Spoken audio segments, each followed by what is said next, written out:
우리 성도님들은 광야라는 단어를 들으면 어떤 느낌, 어떤 감정, 어떤 마음이 드시나요? 광야라는 단어는 많은 경우 대한 국민들의 가슴을 뛰게 했습니다. 일본 식민 통치 아래 신음하던 1930년대에 시인 이육사님께서 광야를 노래했습니다. 까마득한 날에 하늘이 처음 열리고 어디에 다구는 소리 들렸으랴. 모든 산맥들이 바다를 연모에 휘달릴 때도 차마 이곳을 범하던 못하였으리라. 끊임없는 광음을 부지런한 계절이 피어선 지고 큰 강물이 비로소 길을 열었다. 지금 눈날이고 매화 향기 홀로 아득하니 내 여기 가난한 노래의 씨를 뿌려라. 다시 청고의 뒤에 백마 타고 오는 초인이 있어 이 광야에서 목 놓아 부르게 하여라. 그리고 군사 독재 정권 아래 신음하던 1980년대에 노래패 노래를 찾는 사람들이 광야에서를 노래했습니다. 찢기는 가슴 안고 사라졌던 이 땅의 피울음이 있다. 부둥킨 두 팔에 솟아나는 하얀 옷에 핏줄기 있다. 해 뜨는 동해에서 해지는 서해까지, 뜨거운 남도에서 광활한 만주벌판, 우리 어찌 가난하리요, 우리 어찌 주저하리요. 다시 서는 저 들판에서 움켜진 뜨거운 흙이요. 어떠신가요? 가슴이 뛰시나요? 저항과 희망을 노래하는 광야, 저 무도하고 포악했던 제국주의 일본과 군사 독재 정권에 저항하며 희망을 노래하던 대한 국민들의 뛰는 가슴이 지금 오늘 우리의 가슴도 뛰게 하는지요? 오늘 예수님이 광야에 가십니다. 예수님이 광야에 가서 저항하고 희망을 노래합니다. 예수님이 가신 광야는 어떤 곳인가요? 첫째, 광야는 예수님이 가고 싶어 간 곳이 아닙니다. 1절 보세요. 그때에 예수께서 성령에게 이끌리어 건너뛰어 끝에 광야에 가사. 성경에 이끌리어라는 표현이 없으면 이렇게 되는 거죠. 그때에 예수께서 광야로 가사. 그러면 그 광야는 예수님이 가고 싶어 간 곳이에요. 그러나 성령에 이끌려 가셨대요. 예수님이 가고 싶어 간 곳이 아니에요. 광야는. 우리들도 그렇지 않은가요? 우리가 부르며 은혜 받았던 광야를 지나며라는 찬양이 있죠. 왜 나를 이 깊은 어둠 속에 홀로 두시는지, 어두운 밤은 왜 그리 길었는지, 나를 고독하게, 나를 낮아지게, 세상 어디도 기댈 곳이 없게 하셨네. 광야에 서 있네. 우리 중 누가 이런 광야에 가고 싶었겠습니까? 우리 중 누가 이런 광야에 있고 싶었겠습니까? 광야는 또 어떤 곳입니까? 둘째, 광야는 마귀가 있는 곳입니다. 그때에 예수께서 건너뛰어 마귀에게 시험을 받으러 광야로 가사 예수님이 성령의 이끄심을 받아 광야에 가니 그 광야에 누가 있어요? 마귀가 있어요. 마귀라고 번역된 이 헬라어 단어는 중상자, 비방자라고 하는 뜻입니다. 중상, 비방 무엇입니까? 근거 없는 말로 다른 사람을 헐뜯고 비난하는 것을 중상한다, 비방한다라고 하잖아요. 근거 없는 말이 무엇입니까? 음모론입니다. 근거 없는 말이 무엇입니까? 마타도입니다. 마타도가 뭐예요? 근거 없는 사실을 조작해 상대편을 중상모략하거나 그 내부를 교란하기 위해 하는 흑색 선전을 마타도라고 하죠. 정치권에서 많이 사용하는 전술입니다. 음모론, 마타도, 더 쉽게 말하면 거짓말이에요. 거짓말. 근거 없는 말로, 음모론으로, 마타도로, 거짓말로 다른 사람을 헐뜯고 비난하는 존재, 그게 마귀입니다. 입만 열면 거짓말, 마귀예요.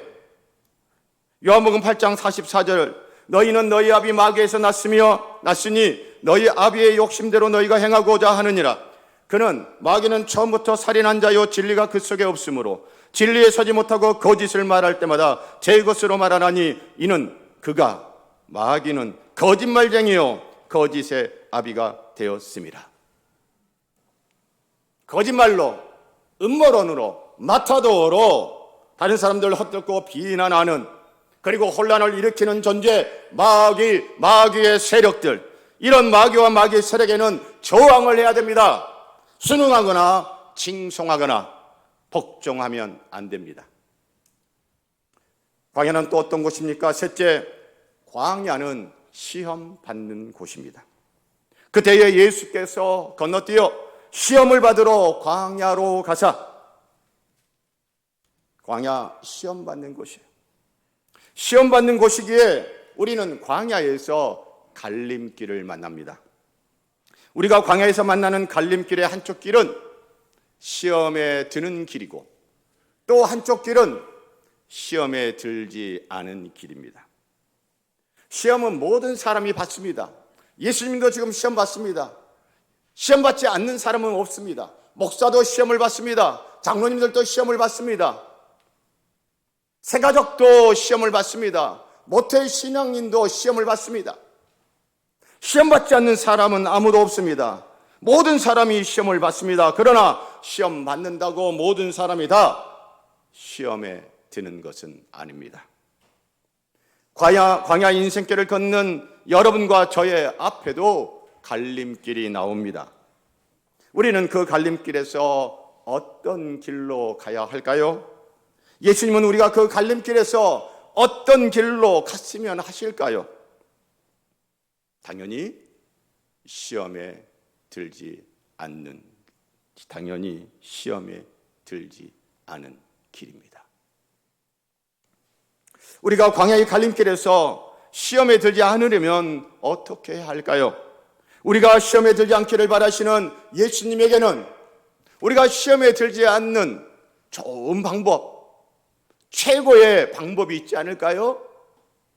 우리가 시험에 들지 않기를 바라시는 예수님에게는 우리가 시험에 들지 않는 비책이 있지 않을까요? 있습니다. 그건 무엇인가요? 예수님이 제자들에게 가르쳐주는 기도가 주기도입니다. 너희는 이렇게 기도하라 라고 하면서 예수님이 하늘에 계신 우리 아버지여로 시작하는 주기도를 가르쳐 주셨습니다. 그 주기도 내용 중에 마태복음 6장 13절, 우리를 시험에 들게 하지 마시옵고. 예수님께서 제자들아 이렇게 기도해. 어떻게? 무슨 내용? 시험에 들지 않게 해주세요 라고 기도해라 라고 하셨어요. 그리고 마태복음 26장 41절, 예수님이 겟세마네 동산에 제자들을 데리고 가셔서 기도하시면서 제자들에게 이렇게 말씀하셨습니다. 시험에 들지 않게 깨어 기도하라. 여러분, 시험에 들지 않는 것은 시험에 들지 않게 해달라고 하나님께 기도하는 것뿐입니다. 기도하는 것 말고는 시험에 들지 않는 다른 방법이 없어요. 기도뿐이에요.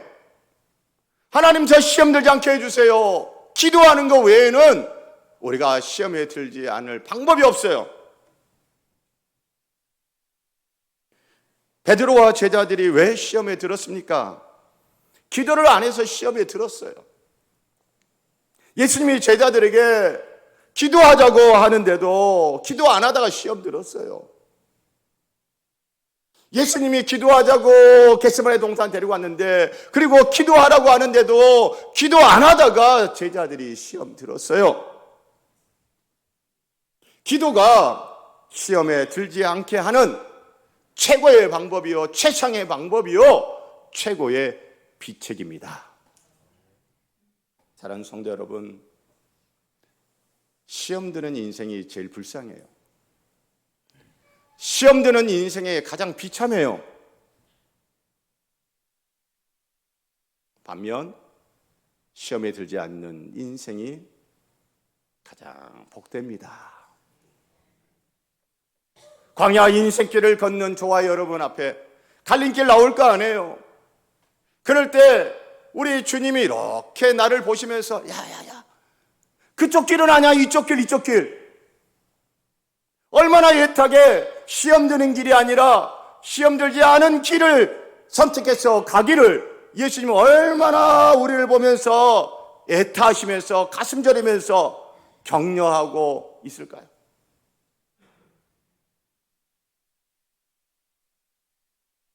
제가 사랑하는 성도 여러분, 이번 주는 더 특별히 깨어 기도하면 좋겠습니다.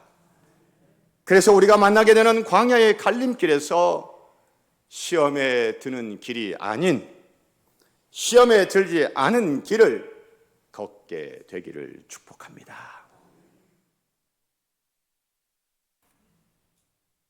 기도 안 하다가 시험 들어 가장 불쌍하고 비참한 인생이 아니라 기도하고 또 기도하고 해서 가장 은혜스러운 그리고 복 있는 우리 모두이기를 소원하고 축복합니다. 기도하겠습니다. 하나님 아버지, 우리가 걷는 광야길에 갈림길이 나옵니다.